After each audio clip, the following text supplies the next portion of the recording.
Hello, welcome to my kitchen. I've wanted to do this week. I was like, this is like the perfect week to talk a little bit about what I put in my morning smoothie because first of all, I was like, I will never drink my breakfast. That sounds like a terrible idea.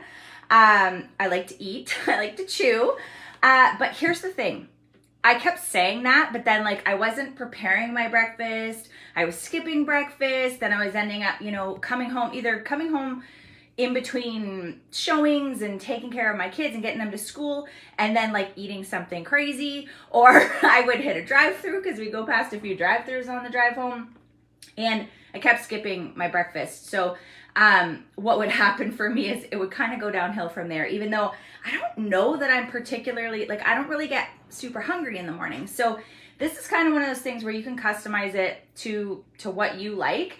But there are some important things when it comes to a smoothie, because obviously taste is really important. And I also think what you put in your smoothie is really important, because if you just put a bunch of like sugary fruit in it, or you just put a ton of protein that your body actually can't process, it's not gonna keep you full and satisfied. You're gonna be like, well, I drank that smoothie, that healthy smoothie that tasted like garbage, and I felt hungry like 10 minutes later. So we don't want that to happen. So I'm just gonna show you a couple of things that I like to keep on hand. Again, I was like I'm not a shake person, but before I had, so I use like our vegan Shakeology. I find it's really good for me because, with digestion issues and those sorts of things, it's really like gentler on me. If you're somebody who has sensitivities when it comes to protein powders, first of all, really do your due diligence when you figure out what kind of like powder you would want to add to your shake, because they are not all created equal, and there's a lot of garbage in some of them, including like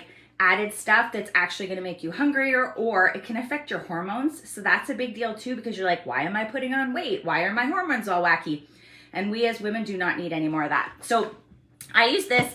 If you're somebody who's like trying to introduce a high quality protein powder, it's okay to start with half a scoop, okay? And let your body get used to it, especially if you're not used to actually having things like that, So this has got a lot of good stuff in it, including probiotics, prebiotics, just stuff for your gut health, and adaptogens, which are cool because we're stressed out. Like, let's face it, especially the last couple of years.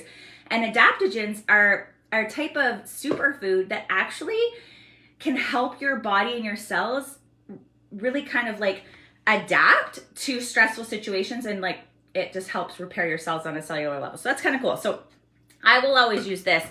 But if you're like, nah, I'm not sure about the powders, I'm going to show you a couple other ways to add protein to your smoothie if you don't have hate chewing in the morning. Yeah, see, some people are funny.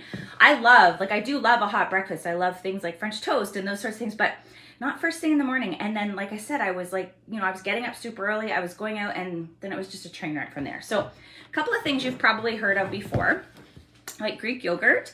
But you want to make sure it's plain Greek yogurt. And it is really, really important. Yogurt is one of those foods that can have a lot of hidden sugar. So you really want to this is like one of those things where you want to take a second and you want to just read your label. So for example, this plain Greek yogurt has got 6 grams of sugar, which isn't terrible by any means. But for protein, it's got 15 grams of protein. So this is the other thing too. Protein was kind of like a hot word, right? And so people would get like things that had tons of protein in it, but our bodies can actually only handle so much protein at once. So we don't want 40 grams of protein in a meal. Like, our body is just excreting it. So it's not worth it. So the Greek yogurt, this is a great one. Another one that I introduced, actually, I don't know if Sarah's watching, but Sarah is actually who introduced me to the skyr yogurt. It's like Icelandic. This one's flavored. So I'll tell you, whenever you have flavor, vanilla added to it, strawberry, any of those, there will be more sugar just because of the flavoring. So for example, this has 11 grams of sugar, but it has 18 grams of protein. Okay, so we want our protein to outweigh our sugar. The less sugar, the better, because the sugar is just going to make you hungry sooner. That's what sugar does. Okay, so sugar's not a bad thing, but we want to make sure that we're limiting our added sugar, which this has in it. So I do like this, especially for my overnight oats. It's also lactose free, which is cool. And there's no artificial flavors in it. So that's another thing that you could try. Check these out as the skyr yogurt. So these are 2 ways that you can add protein in. Another one, if you like ricotta, is another thing you can add into a smoothie. It's high in protein. Cottage cheese, I just can't handle, but some people love cottage cheese, my husband included.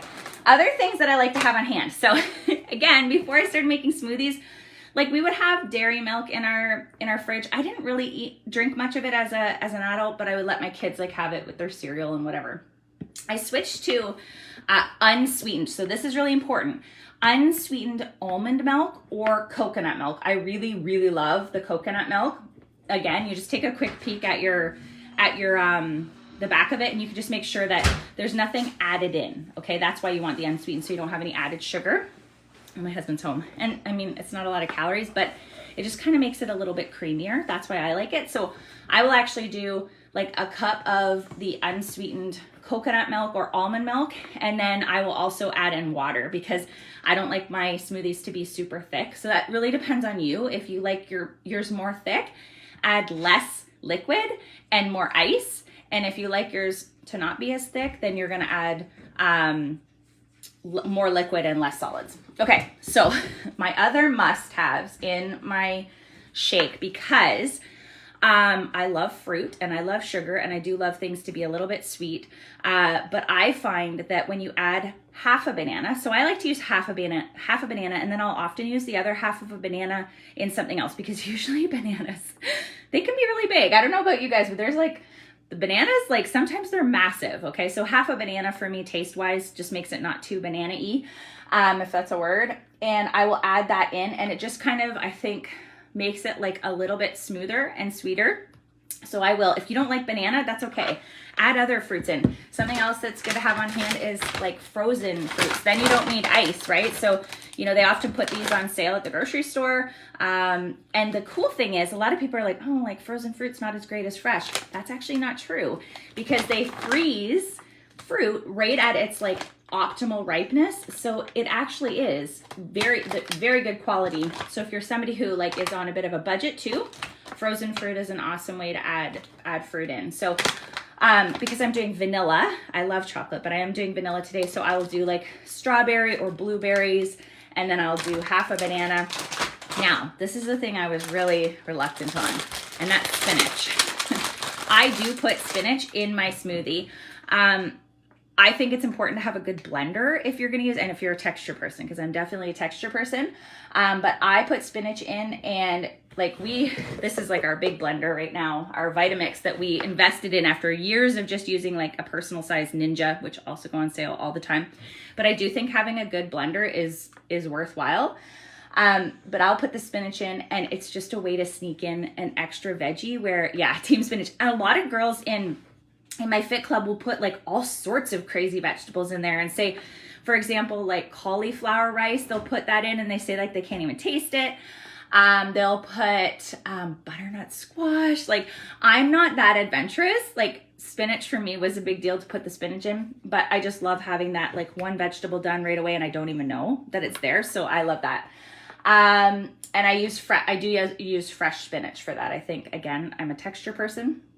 And then two other things I want to show you. Ice, I feel like, is a must. If you're like, but I don't want to have to like use my blender. Seriously, if the difference is you having a healthy breakfast and it taking like an extra 2 minutes to rinse out your blender, it's worthwhile. Trust me, you don't want to just shake it in a cup. I know some people that do that, and I mean, good for them, because that's awesome. But it doesn't taste like a smoothie or a treat. Like to me, it's like it's powder with water and stuff in it. Blech. So I need to have a decent blender. Like I said, you don't need to get top of the line. You can get something like a Ninja, or I have a Blend Jet, which is awesome for travel, and it cuts, you know, into the ice really well.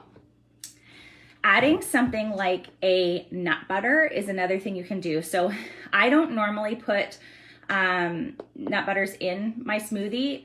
Well, that depends. It depends on the flavor, but my husband loves to. So like a teaspoon of this. Now notice this one's just nuts plus sea salt, but you want like not your typical peanut butter that has a lot of added sugar in it, but this one is just, you can read the ingredients, and it's like literally peanuts, sea salt. Of course, I can't find that right in the moment, but this is what you want to put in. So again, you're not adding a whole bunch of sugar, but you're adding a little bit of healthy fat in there, which will also keep you full and satisfied longer. And then the last thing is, if I'm feeling a little bit extra, I will put some coconut whip on top. So it comes in a spray can. I really love it with my peppermint mocha one that I have, and it just felt like a treat. So instead of hitting Starbucks, spending $6-7 on a drink, I would make my smoothie that had a whole bunch of healthy stuff in it. It was like a quarter of the calories, probably a tenth of the sugar, and I had like felt like a little bit of a treat on top. So I wanted to share that. Let me know if you know, what you put in a smoothie, or if you're like team smoothie, or if you're like, I just can't do it. Because there's also lots of creative ways that you can eat things like, you know, a healthy protein powder or some kind of breakfast. But I hope that was helpful. Take care.